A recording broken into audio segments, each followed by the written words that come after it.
प्यारे बच्चों, आप सभी का हमारे चैनल पे बहुत बहुत स्वागत है। दोस्तों, आज के इस वीडियो के माध्यम से क्लास 10th के बच्चों के लिए विज्ञान का 2024 बोर्ड परीक्षा के लिए एक न्यू वायरल मॉडल पेपर लेकर के आ चुके हैं, जो कि 2024 बोर्ड परीक्षा के पॉइंट ऑफ व्यू से काफी हेल्पफुल होने वाला है। और दोस्तों, ये जो वीडियो है उन विद्यार्थियों के लिए खास होने वाली है जो कि 2024 बोर्ड परीक्षा में साइंस का पेपर देने वाले हैं।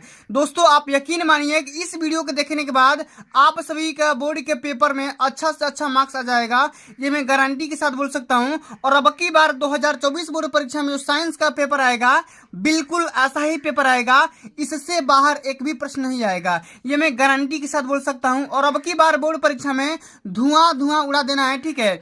और साथियों, इसी वीडियो के माध्यम से हम ये भी जानेंगे कि बोर्ड परीक्षा 2024 में साइंस की कॉपी कैसे लिखें, ओएमआर आंसर शीट भरने का सही तरीका क्या होता है, सब कुछ मैं आप सभी को इसी वीडियो के माध्यम से बताने वाला हूं, सिखाने वाला हूं। और गारंटी दे रहा हूं कि ये वीडियो देखने के बाद आप सभी का बोर्ड के पेपर में 95% मार्क्स फिक्स हो जाएगा। लेकिन इससे पहले आपको इस वीडियो को सबसे ज्यादा मैक्सिमम लाइक पहुंचाना है और मैक्सिमम शेयर करना है। और जितने विद्यार्थी देख पा रहे हैं इस वीडियो को, सबसे पहले तो आप अभी कभी तुरंत इस चैनल को सब्सक्राइब कर लो, साथ में सारे नोटिफिकेशन को ऑन कर लो, ताकि मैं जैसे ही आप सभी के लिए न्यू वीडियो लाऊं तो कि उसका नोटिफिकेशन आपके पास तुरंत चला जाए, ठीक है।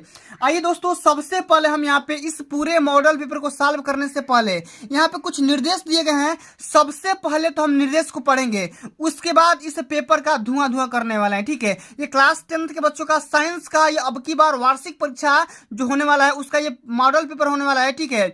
और यहाँ पे अब की बार 2024 बोर्ड परीक्षा के हिसाब से 70 नंबर का पूर्णांक आएगा, सभी को पता होगा। और इस पूरे पेपर को हल करने के लिए आपके पास यहाँ पे कुल मिलाकर के 3 घंटा 15 मिनट का टाइमिंग मिलता है, ठीक है। यहाँ पे जो शुरुआती का जो 15 मिनट मिलेगा, वो इस पूरे पेपर को पढ़ने का टाइमिंग होता है, ठीक है। तो आइए सबसे पहले यहाँ पे हम निर्देश को पढ़ते हैं कि प्रारंभ के 15 मिनट परीक्षार्थियों को प्रश्न पत्र पढ़ने के लिए निर्धारित है, ठीक है। सबसे पहला यहाँ पे जो निर्देश दिया गया है बच्चा कि खंड अ में प्रश्न बहुविकल्पी है, जिसमें 4 उत्तर विकल्प दिए गए हैं, ठीक है। सही विकल्प को चुन करके अपने उत्तर पुस्तिका में लिखना है या ओएमआर आंसर शीट में फिलअप करना है, ठीक है। चलिए आगे समझ लेते हैं कि प्रत्येक खंड जो होगा 3 उपखंड में क में, ख में और ग में डिवाइड किया गया होगा, ठीक है। और प्रत्येक खंड के सभी प्रश्न एक साथ करना जरूरी है। प्रत्येक खंड नए पृष्ठ से आरंभ करना है, शुरू करना है, ठीक है। और सभी प्रश्नों को करना जरूरी है, निर्धारित है, एक भी प्रश्न को आपको छोड़ना नहीं है, ठीक है। प्रश्नों के निर्धारित अंक उनके सम्मुख दिए गए हैं, यानी कि कौन सा क्वेश्चन कितने नंबर का है उसके सामने अंकित कर दिया गया है, ठीक है। आवश्यकता अनुसार अपने उत्तरों की पुष्टि स्वच्छ एवं नामांकित चित्रों तथा रासायनिक समीकरणों के द्वारा देना है, ठीक है। तो आइए यहाँ पे हम पूरे के पूरे निर्देश को समझ लिया। अब दोस्तों आइए हम पूरे इसके वस्तुनिष्ठ प्रश्न, यानी कि जो भी आपका यहाँ पे बहुविकल्पी है और इसमें जो भी लॉन्ग आंसर है, शॉर्ट आंसर है, सभी प्रश्नों को इसी वीडियो के माध्यम से खत्म करेंगे, ठीक है। आप यकीन मानिए कि इस पूरे वीडियो को देखने के बाद आपका 95% मार्क्स यहाँ पे फिक्स हो जाएगा, ठीक है। इसलिए आप सभी से हम्बल रिक्वेस्ट है, इस पूरे वीडियो को ध्यान से देख लेना, अंत तक जरूर देखना, वीडियो को लाइक कर देना, शेयर कर देना, अगर चैनल पे नहीं हो तो सब्सक्राइब भी कर देना, ठीक है। आइए सबसे पहला यहाँ पे प्रश्न पूछा गया बच्चा कि किसी वस्तु का वस्तु से बड़ा आभासी प्रतिबिंब बन सकता है, यानी कि उत्तल दर्पण के द्वारा, अवतल दर्पण के द्वारा या समतल दर्पण के द्वारा या अवतल लेंस के द्वारा, ठीक है। तो अगर किसी भी वस्तु का अगर वस्तु से बड़ा और आभासी हम प्रतिबिंब बनाना चाहेंगे तो ये बनेगा अवतल दर्पण में, ठीक है। अवतल दर्पण में यहाँ पे बनेगा, ठीक है। तो यहाँ पे सेकंड ऑप्शन यहाँ पे बिल्कुल राइट आंसर हो जाएगा, ठीक है। चलिए आगे हम बात करते हैं। अगला जो हमारा क्वेश्चन पूछा गया बच्चा कि प्रतिरोधकता का एसआई मात्रक है, बताना है ओम इंटू मीटर, कूलाम या वोल्ट इंटू मीटर या ओम। तो प्रतिरोधकता जो होती है, रेजिस्टिविटी जो होती है, उसका जो एसआई मात्रक होता है, यूनिट जो होता है, वो हो जाता है ओम इंटू मीटर हो जाता है, ठीक है। क्या होता है? ओम इंटू मीटर होता है, ठीक है। इस बात को ध्यान में रखना है, ओम नहीं मारना है। ओम तो रेजिस्टेंस का मात्रक होता है और कूलाम किसका मात्रक होता है? जल्दी से कमेंट बॉक्स में छाप करके बता दो कूलाम किसका मात्रक होता है, ठीक है। चलो आगे बढ़ते हैं। अगला हमारा क्वेश्चन पूछा गया बच्चा कि विद्युत धारा उत्पन्न करने की युक्ति, युक्ति मतलब होता है मशीन, ठीक है। तो विद्युत धारा, इलेक्ट्रिक करंट डेवलप करने की जो मशीन होती है, बनाने की जो मशीन होती है, उसको हम क्या बोल सकते हैं? जनित्र, गैल्वेनोमीटर, एमीटर या मीटर।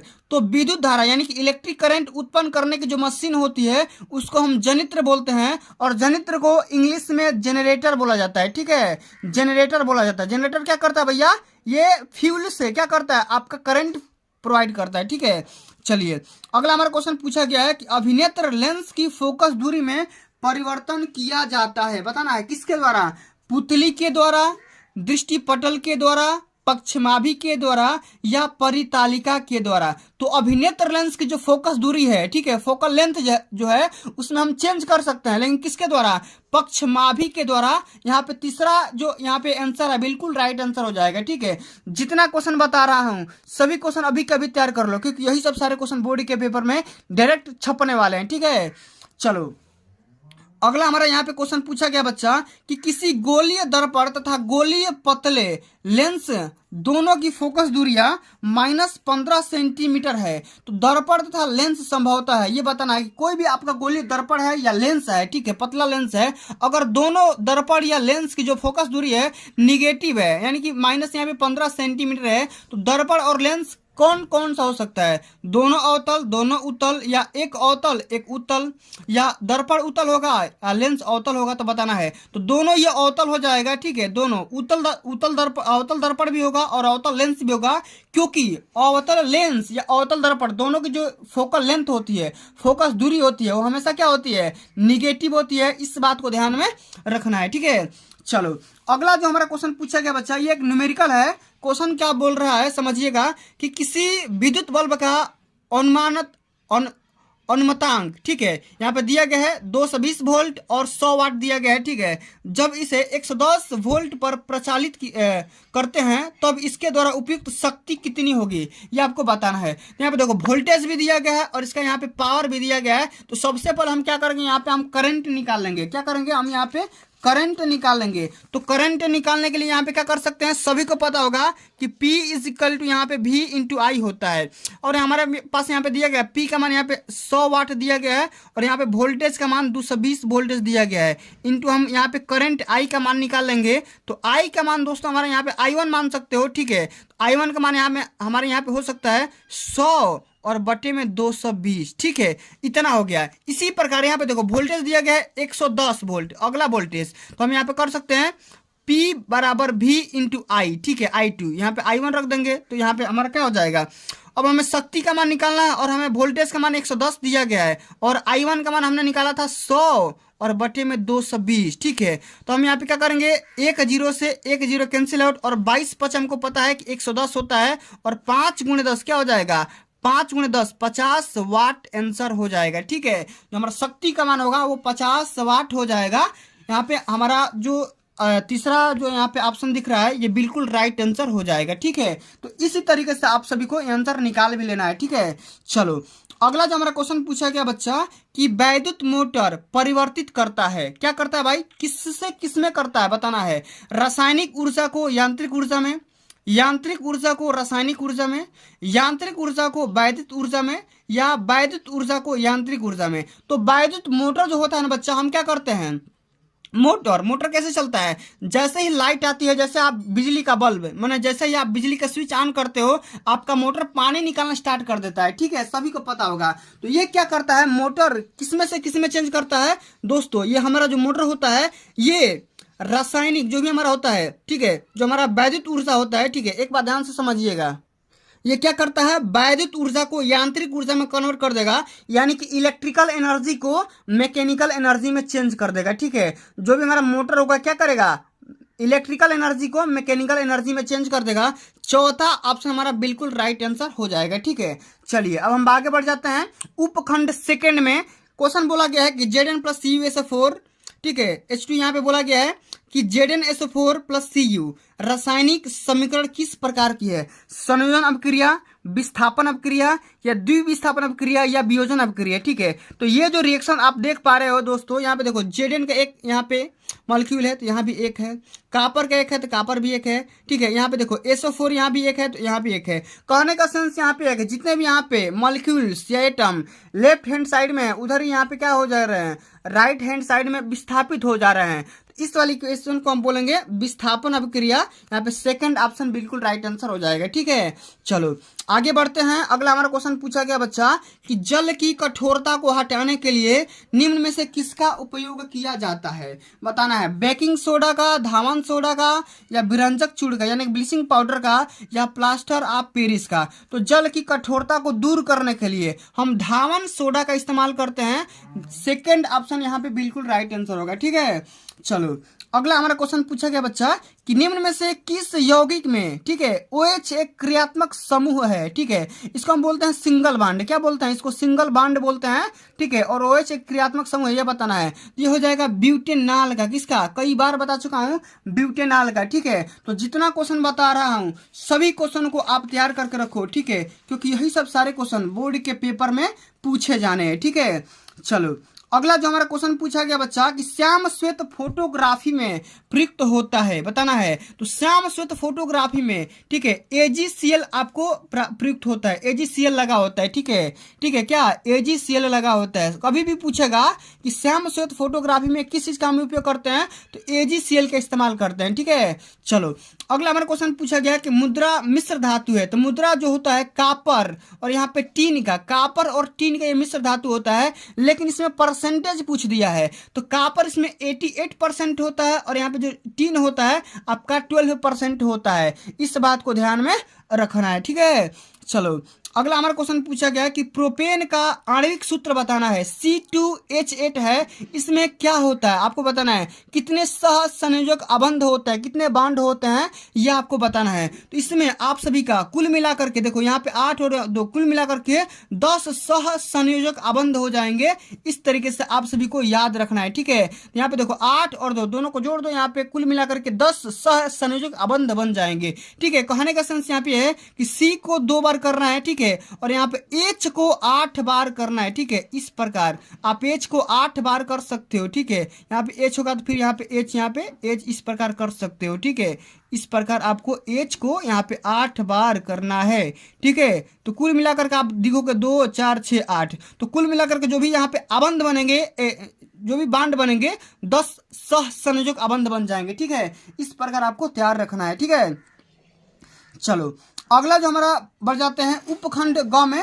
क्वेश्चन हमारा बायोलॉजी का है, पूछ रहा है कि गुणसूत्र किस पदार्थ के बने होते हैं। अभी कल ही के वीडियो में मैंने बताया था, जो आपका गुणसूत्र होता है ये आपका DNA और प्रोटीन दोनों का बना होता है। ठीक है, किसका? DNA और प्रोटीन का बना होता है। इस बात को ध्यान में रखना है। ठीक है, चलो अगला हमारा क्वेश्चन पूछा गया बच्चा कि ग्लाइकोलाइसिस की प्रक्रिया संपन्न होती है, किसमें संपन्न होती है बच्चा? ये होती है कोशिका द्रव्य में, कि राइबोसोम में, कि माइटोकॉन्ड्रिया में, कि अंतः प्रद्रवी जालिका में। तो ग्लाइकोलाइसिस की जो प्रक्रिया होती है, जो प्रोसेस होता है, वो कोशिका द्रव्य में संपन्न होती है। ठीक है, अगला हमारा क्वेश्चन बढ़ जाते हैं, पौधों में कायिक प्रवर्धन के लिए कौन सा भाग अधिक अनुकूल रहेगा, ये आपको बताना है। तना, पत्ती, जड़ या प्रकलिका। ठीक है, तो इसमें तना बिल्कुल राइट आंसर हो जाएगा। इस बात को ध्यान में रखना है। ठीक है, चलो आगे बढ़ते हैं। अगला हमारा क्वेश्चन पूछा गया है कि निम्न में से कौन सा मानव में मादा जनन तंत्र का भाग नहीं है। माने ऐसा कौन सा पार्ट है जो कि महिलाओं में, फीमेल में नहीं पाया जाता है। अंडाशय, गर्भाशय, या शुक्रवाहिका, या डिंब वाहिनी। तो देखो यहाँ पे देखो, ध्यान से समझिए, अंडाशय भी पाया जाता है, गर्भाशय भी होता है और डिंब वाहिनी भी होता है। लेकिन ये जो शुक्रवाहिका आप देख पा रहे हो, ये फीमेल में ना होकर कि ये मेल में होता है। ठीक है, इस बात को ध्यान में रखना है। आपसे पूछा गया है कि मादा जनन तंत्र का भाग नहीं है, इस शुक्रवाहिका इज द राइट आंसर होगा। ठीक है, चलो अगला हमारा क्वेश्चन पूछा गया कि जीवाश्म ऊर्जा का स्रोत क्या है, बताना है। पवन ऊर्जा, सौर ऊर्जा, कोयला, या जल विद्युत। ठीक है, तो जीवाश्म ऊर्जा माने जीवों से प्राप्त होने वाली एनर्जी को हम क्या बोलते हैं? जीवाश्म ऊर्जा बोलते हैं। तो कोयला बोला जाता है कि कोयला जो होता है काफी लंबे पुराने समय के बाद, ठीक है, क्या हुआ था, जीवों के, पेड़ पौधों के दब जाने से, ठीक है, दफन हो जाने की वजह से हमारा कोयला प्राप्त होता है। तो ये हमारा क्या हो गया? एक जीवाश्म ऊर्जा का सोर्स हो गया। ठीक है, स्रोत हो गया। ठीक है, चलो अगला हमारा क्वेश्चन पूछा गया बच्चा कि पवन चक्कियों का उपयोग किन कार्यों को करने के लिए किया जाता है? यांत्रिक कार्य करने के लिए, या रासायनिक कार्य करने के लिए, या दोनों के लिए, या इनमें से किसी के लिए नहीं। ठीक है, तो पवन चक्की का हम इस्तेमाल यांत्रिक कार्य यानी कि मैकेनिकल वर्क को करने के लिए हम करते हैं। ठीक है, सभी को पता होगा। चलो अगला हमारा क्वेश्चन पूछा गया है कि वे पदार्थ जो जैविक प्रक्रम के द्वारा अपघटित हो जाते हैं, ठीक है, अपघटित का मतलब ये होता है विलीन हो जाते हैं, उसको हम क्या बोलते हैं, जैव निम्नीकरणीय, अजैव निम्नीकरणीय या जैव उच्चीकरण या इनमें से कोई नहीं। तो वे पदार्थ जो जैविक प्रक्रम के द्वारा अपघटित हो जाते हैं उसको हम बोलते हैं जैव निम्नीकरणीय, ठीक है। ऑप्शन नंबर हमारा पहला ही बिल्कुल राइट आंसर हो जाएगा। तो साथियों आप सभी ने देखा कि इस वीडियो के माध्यम से मैं आप सभी के लिए जितने भी यहाँ पे मोस्ट इंपोर्टेंट बहुविकल्पी प्रश्न बन सकते थे वहां पे मैंने बता दिया। अब आइए हम दोस्तों सबसे पहले फिर एक बार देख लेते हैं कि लघु उत्तरीय और विस्तृत उत्तरीय प्रश्न देख लेते हैं। उसके बाद मैं आप सभी को वीडियो के एंड में बताऊंगा कि बोर्ड परीक्षा में साइंस की कॉपी कैसे लिखना है, OMR आंसर शीट भी दिखाऊंगा कि कैसे भरना है, कौन सी गलतियां नहीं करना है, ठीक है। अगर आप यकीन मानियो, ठीक है, ये वीडियो देखने के बाद आपका 95% मार्क्स फिक्स हो जाएगा। अब की बार हमारा टारगेट भी है, ठीक है, जब तक तोड़ेंगे नहीं तब तक छोड़ेंगे नहीं, ठीक है। चलिए अगला हमारा क्वेश्चन यहाँ पे पूछा गया है कि दूरदृष्टि दोष किसे कहते हैं, यह किन कारणों से होता है, इस दोष के निवारण के लिए किस प्रकार का लेंस प्रयुक्त किया जाता है, किरण आरेख द्वारा समझाइए। इस क्वेश्चन को आप अभी कभी तैयार कर लो, ठीक है, या प्रीवियस वीडियो के माध्यम से देखोगे तो मैंने इस क्वेश्चन को करवा भी रखा है।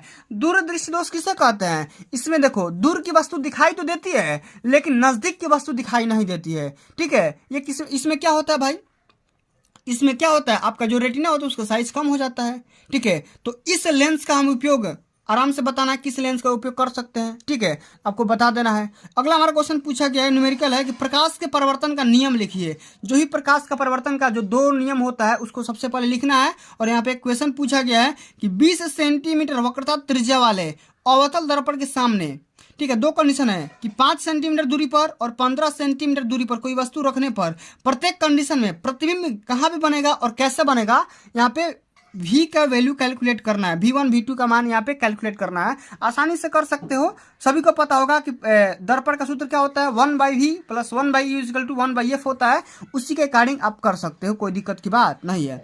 चलो ये क्वेश्चन बोर्ड के पेपर में 4 नंबर में पूछा गया है, ठीक है। चलो अगला हमारा क्वेश्चन पूछा गया है कि विद्युत विभवांतर की परिभाषा और मात्रक यहाँ पे लिखना है, ठीक है। वोल्टेज का मात्रक क्या होता है, परिभाषा क्या होता है, ठीक है, इसके बारे में लिखना है। और यहाँ पे अगला हमारा क्वेश्चन पूछा गया है कि 10 ओम, 20 ओम और 30 ओम के प्रतिरोधों को यदि समांतर क्रम में जोड़ेंगे और श्रेणी क्रम में जोड़ेंगे तो दोनों का समतुल्य प्रतिरोध यहाँ पे क्या होगा, ठीक है, बताना है, ठीक है। तो इतने सारे प्रश्नों को आप सभी को तैयार करना है। अब अगला हमारा क्वेश्चन पूछा गया है कि विस्तृत उत्तरीय प्रश्न, ध्यान से समझिएगा, जितना क्वेश्चन बता रहा हूं सभी क्वेश्चन को तैयार करना है कि विद्युत मोटर का नामांकित आरेख खींचकर सिद्धांत और कार्यविधि यहाँ पे स्पष्ट करना है। ये क्वेश्चन बोर्ड के पेपर में 6 नंबर में पूछा गया है कि विद्युत मोटर क्या होता है, इसका कार्य क्या होता है, यहाँ पे इसका फिगर क्या होता है, सब कुछ आप सभी को तैयार करना है, ठीक है, बताना है, तभी आप बोर्ड के पेपर में इतना मार्क्स अचीव कर पाओगे। अगर ये नहीं आ रहा है तो इसको तैयार करो कि परिनालिका किसे कहते हैं, परिनालिका चुंबक की भांति कैसे व्यवहार करती है, किसी क्षण चुंबक की सहायता से विद्युत धारावाही परिनालिका के ऊपर दक्षिण, ठीक है, उत्तर दक्षिण ध्रुव का निर्धारण कैसे कर सकते हैं, इसके बारे में लिखना है, ठीक है। तो अभी तैयार कर लो, अगर नहीं तैयार कर पा रहे हो तो कमेंट करो, ठीक है, मैं तुरंत इसका वीडियो भी अपलोड कर दूंगा, कोई दिक्कत नहीं है, ठीक है। चलो उपखंड सेकंड के बारे में आते हैं कि बेकिंग सोडा बनाने की विधि और उपयोग यहाँ पे लिखना है। 2 नंबर का पूछा जाता है। आधुनिक आवर्त नियम क्या होता है, आवर्त सारणी के किसी आवर्त में बाएं से दाएं जाने पर जो आपका परमाणु त्रिज्या होता है उसमें क्या क्या चेंज आ सकता है, इसके बारे में आपको बताना है। 2 नंबर का पूछा गया है। यहाँ पे देखो IPSC नाम पूछा जाता है, हमेशा बोर्ड के पेपर में 2 IPSC नाम देगा, ठीक है, इसको तैयार करना है, ये हमेशा आएगा, ठीक है, IPSC नाम लिखने के लिए, तो इस वाले क्वेश्चन को भी आपको तैयार करना है, ठीक है। चलो अब अगला जो हमारा क्वेश्चन पूछा गया बच्चा, ध्यान से समझिएगा कि संक्षारण किसे कहते हैं और धातुओं की संक्षारण को रोकने का उपाय हमारा क्या क्या हो सकता है, विधि के बारे में आप सभी को यहाँ पे तैयार करना है, ठीक है। चलो अब आते हैं विस्तृत उत्तरीय प्रश्न में। टिप्पणी करना है कि कार्बनिक यौगिकों के प्रतिस्थापन अभिक्रिया के बारे में लिखना है, साबुन की सफाई प्रक्रिया के बारे में लिखना है और समजातीय श्रेणी के बारे में लिखना है। 6 नंबर में क्वेश्चन पूछा गया है, 2-2 नंबर का है, ठीक है। अगर ये नहीं आ रहा है तो इसका रासायनिक समीकरण कर दो, आप आसानी से नंबर पा जाओगे, ठीक है। तो इन सभी प्रश्नों को तैयार करना है। अब आते हैं यहाँ पे उपखंड ग के बारे में। सबसे पहले बताना है कायिक परिवर्तन क्या होता है, एग्जाम्पल देना है। 4 नंबर का पूछा गया है। मादा जनन तंत्र का स्वच्छ नामांकित चित्र बनाना है, साथ में इसका थोड़ा सा वर्णन भी करना है, ठीक है। जीवाश्म क्या होता है, ये जैव विकास प्रक्रम के विषय में आप क्या किस प्रकार डिनोट कर सकते हैं, ये क्वेश्चन 4 नंबर में पूछा गया, तैयार करना है, ठीक है। चलो अगला हमारा विस्तृत उत्तरीय प्रश्न है कि मानव पाचन तंत्र का नामांकित फिगर बनाना है। अमाशय तथा क्षुद्रांत में होने वाली पाचन प्रक्रिया के बारे में लिखना है। ये क्वेश्चन 6 नंबर में पूछा गया है। अगर ये नहीं आ रहा है तो इसको करो कि पादपों में परिवहन से आप क्या समझते हैं, और पौधों में जल, भोजन तथा अन्य पदार्थों के स्थानांतरण को स्पष्ट करना है, ठीक है। तो ये भी क्वेश्चन 6 नंबर में पूछा गया है। तो साथियों इन सही प्रश्नों को तैयार करना है, तभी आप बोर्ड के पेपर में अच्छे से अच्छे आप मार्क्स ला सकते हैं। अब आइए साथियों हम समझ लेते हैं कि बोर्ड परीक्षा में ओएमआर आंसर शीट आप कैसे भरोगे, ठीक है। तो ध्यान से देखिए, ये बोर्ड परीक्षा 2024 का ये ओएमआर आंसर शीट है। इसी प्रकार का आप सभी को ओएमआर आंसर शीट बनेगा, ठीक है, मिलेगा। आपका ओएमआर जो आंसर शीट होगा कलर का मिल सकता है, ठीक है, लाल मिल सकता है, नीला भी मिल सकता है, ठीक है, ब्लैक भी मिल सकता है, कोई दिक्कत नहीं है, इसी प्रकार का मिलेगा। अब इसको यहाँ पे कैसे भरोगे, तो सबसे पहले यहाँ पे देखो, यहाँ पे कुछ महत्वपूर्ण निर्देश दिया गया कि केवल काले बाल पॉइंट का उपयोग करना है। यदि आप कपिल अग्रवाल के नाम से अगर परीक्षा दे रहे हैं तो यहाँ पे अपना नाम भरना है, क्या करना है, रोल नंबर, यहाँ पे परीक्षा कोड कैसे भरना है, सब कुछ यहाँ पे बताया जा चुका है, ठीक है।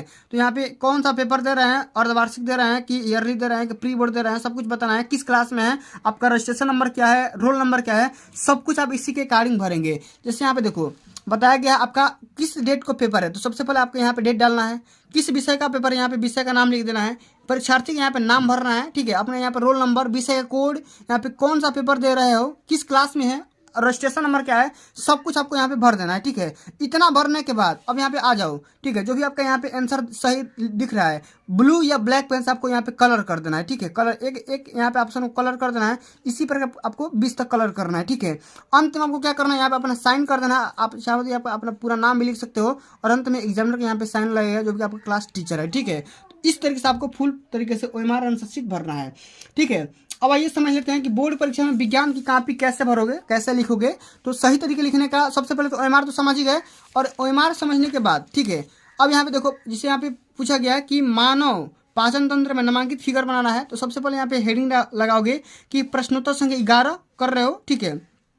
11 करने के बाद यहाँ पे सबसे पहले हेडिंग लगाना कि मानव पाचन तंत्र, इसके बारे में कुछ 10 लाइन या 5 लाइन लिखना, और लिखने के बाद यहाँ पे फिगर बना देना, ठीक है। और फिगर बनाने के बाद यहाँ पे पूछा गया अमाशय और क्षुद्रांत में होने वाली कौन कौन सी पाचन प्रक्रिया है, उसके बारे में आराम से लिख देना है, ठीक है। इसी प्रकार आपको पूरा क्वेश्चन करना है, ठीक है। समझ में आ गया, तो समझ में आ गया है तो दोस्तों आज के लिए बस इतना ही। अगर ये वीडियो आप सभी को अच्छी लगी होगी, हेल्पफुल लगी होगी, तो वीडियो को लाइक कर देना, शेयर कर देना, अगर चैनल पे न हो तो सब्सक्राइब कर देना। मिलते हैं अगली वीडियो में, तब तक के लिए जय हिंद, जय भारत, वंदे मातरम।